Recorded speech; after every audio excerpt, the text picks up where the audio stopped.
بسم اللہ الرحمن الرحیم۔ معزز سامعین گرامی قدر، آپ احباب کے سامنے اسم اعظم کے حوالے سے مختلف وظائف رکھ رہے ہیں کہ اس حدیث میں اس وظیفے کے بارے میں آیا کہ اس میں اسم اعظم ہے، اس حدیث میں اس وظیفے کے بارے میں آیا کہ اس میں اسم اعظم ہے۔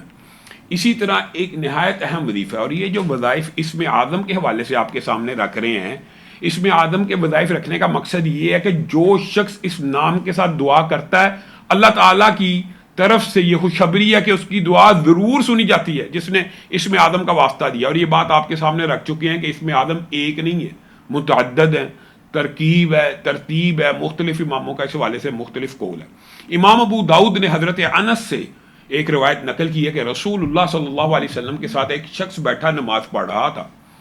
اور اس نے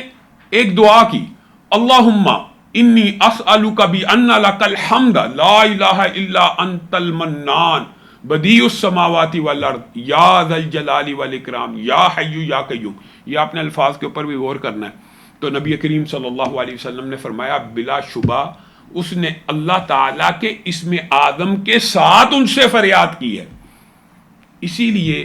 میں آخر میں آپ کے سامنے یہ جمیع احادیث کا ایک نچوڑ بھی رکھنے کی کوشش کروں گا، لیکن اس حدیث کے اندر یہ الفاظ موجود ہیں اور نبی کریم صلی اللہ علیہ وسلم نے فرمایا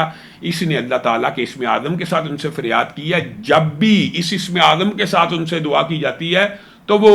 قبول کرتے ہیں، اور جب اس اسم اعظم کے ساتھ ان سے سوال کیا جاتا ہے تو وہ عطا کرتے ہیں، قبول بھی ہوتا ہے اور سوال کرنے پہ